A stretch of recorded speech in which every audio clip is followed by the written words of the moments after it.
Acting United States Attorney. Earlier today, an indictment was unsealed charging John Dougherty, the business manager of IBEW Local 98 in Philadelphia, and his nephew, Gregory Fiocca, with extortion and conspiracy. The indictment charges that from August 2020 through January 2021, John Dougherty and Gregory Fiocca used force and violence and threats of violence and economic harm to extort salary payments for Fiocca from an electrical contracting firm as payment for work Fiocca did not actually perform. According to the indictment, Dougherty, as business manager of Local 98, controlled all of the local union's operations, and all of its employees were subordinate to him. He also had the sole power and authority to appoint the Local 98 job steward at each work site. The indictment further charges that Dougherty's nephew, Gregory Fiocca, was an electrician and a member of Local 98, and that in late 2019, Dougherty appointed Fiocca to be the Local 98 job steward at a work site for employees of an electrical contracting company. The indictment alleges that for much of the next year, Fiocca frequently did not show up for work at the site, was not at his assigned workstation, and did not complete the tasks assigned to him. As a result, the indictment alleges that Fiocca was sometimes paid for less than 40 hours of work a week. According to the indictment, in July 2020, Fiocca confronted the project manager at the site, another Local 98 employee, about his paychecks, and that on August 19, 2020, Fiocca is alleged to have escalated from verbal confrontation to violence. As alleged in the indictment, on that date, Fiocca assaulted the project manager, grabbed him by the throat, and threw him on a desk, threatening him and the company owner with further violence unless Fiocca's paychecks were increased to reflect 40 hours, and all efforts to hold him accountable for those hours were eliminated. Fiocca's threats are quoted at length in the indictment, but in salient part, he's alleged to have said the following, and I'm eliminating the expletives. "You owe me 36 hours before I break your jaw. There's nothing you can do to me. I'm getting my money. I'll break all of you. I'll break your face. How's that sound?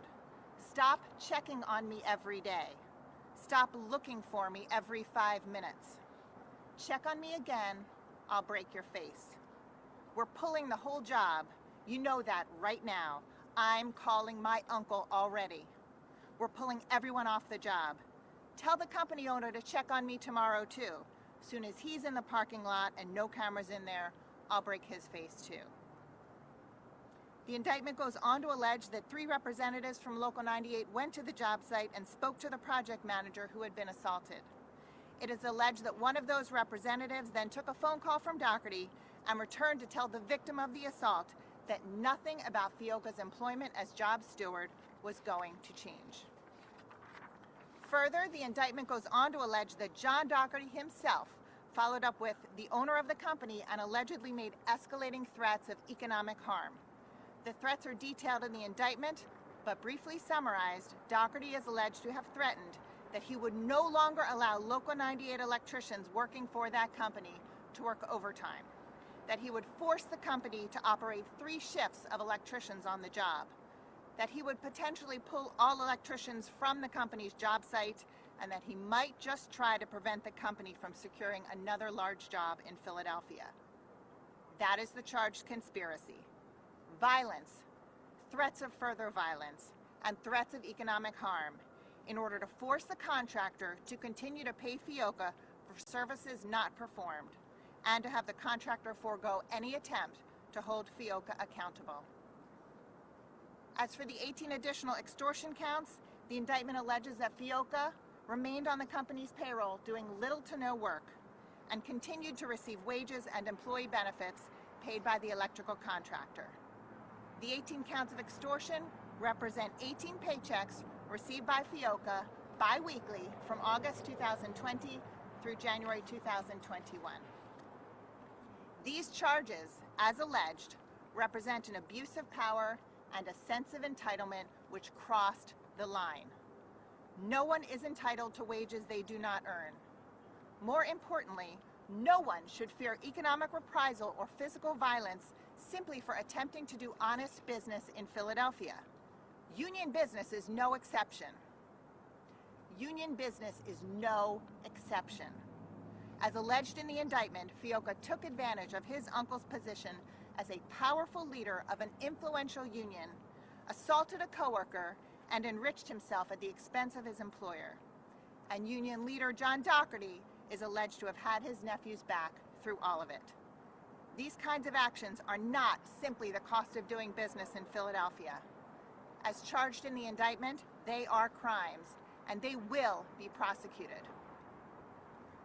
Now, I would be remiss if I did not thank the case team.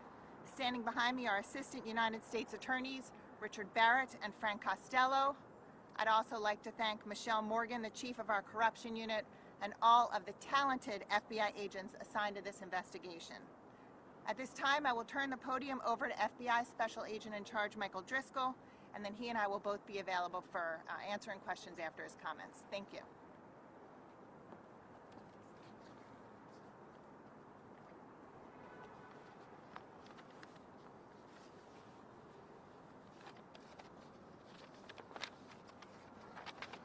Thank you, Jennifer.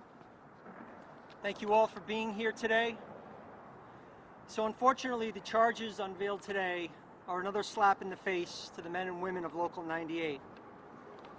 So I grew up in a union home, so I have a pretty good sense what union workers look for, and it boils down to quite simply an honest day's pay for an honest day's work.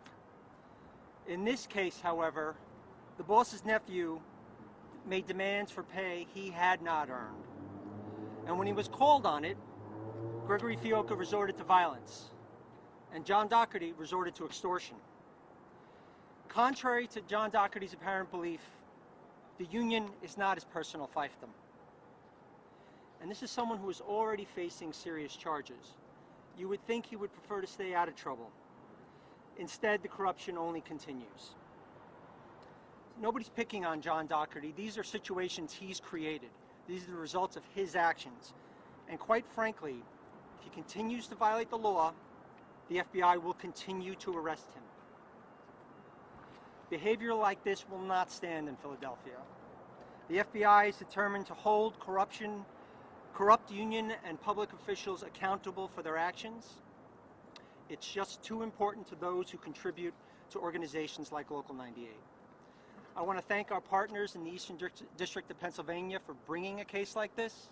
And I also want to highlight the work of a very, very hard-working case team that's put a lot of hours into bringing this case. Corruption cases like this are not easy. They're very complex. They take tremendous dedication. So I have to applaud their efforts. So thank you all. At this time, I'll take your questions. Yes. How do you, I understand in the arraignment there was a woman that went before John Dougherty, I think it was Bikini, and it turns out that she's the nurse for Johnny Doc's wife. How does that play into this?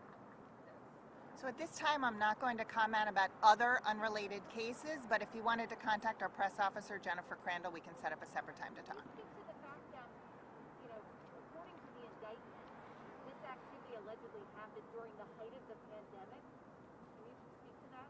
Give us your reaction to that?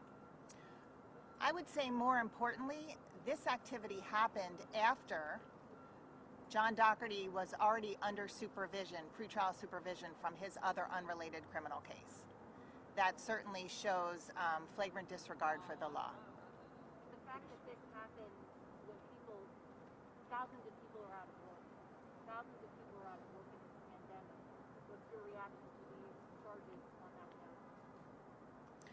The pandemic has been an incredibly difficult time for the working men and women of this district.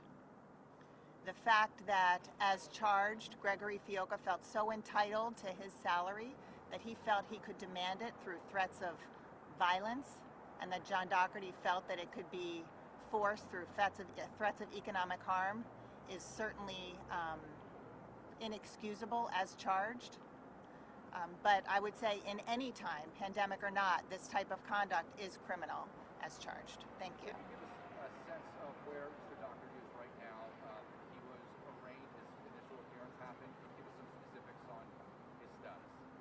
Mr. Dougherty was arraigned earlier today. He was released under the supervision of the pretrial officers, but beyond that I can't comment on things that are not of public record. In the indictment, you mentioned that John Dougherty was on the phone as this physical altercation was going on. Can you tell us about what that means to you when you hear that? That is actually incorrect. The indictment, I believe, if you go back and look at it, and we will make copies available to all of you, does not state that John Dougherty was on the phone during the assault. He spoke to union officials after the assault. Yes. So Dougherty spoke to us today, came out with a statement saying that in this case, the prior case, the Labor Department lawsuit, the arrest of white service, that he's calling it a persecution, not a prosecution. I'm wondering how you feel about this one. I'm going to repeat the question, and I had promised to repeat all the questions and completely forgot. I apologize. That question is asking me to comment on the statement that this is a persecution, not a prosecution. That is not how the Department of Justice works. That is not how our office works. We do not target individuals. We target conduct. We follow the evidence wherever it might lead, and we charge conduct that is criminal. We charge individuals who the evidence indicates have committed crimes. That is how we pursue investigations, and that is exactly what happened here. Given the fact that you addressed that this happened while Mr. Dougherty is facing charges for other allegations, what does that mean for how you will approach him now? How you are going to be watching what he does? I understand the question is what is the significance and what are the ramifications of the fact that John Dougherty is accused to have engaged in this new conduct while he was under the supervision of the pretrial officers on the prior case. I will say that I'm not going to comment on the other open case. The docket in that case is public, and you can certainly contact our press officer for further details. But that is something that I understand was raised in public court earlier today during his initial appearance. Is it any type of violation? That would be a matter for the judge in Mr. Dougherty's other case. Did your office oppose his release today? Our office in court at Mr. Dougherty's initial appearance did request home detention for him, and the judge released Mr. Dougherty on the same conditions on which he was released previously. Any other questions? Thank you all very much. Thank you.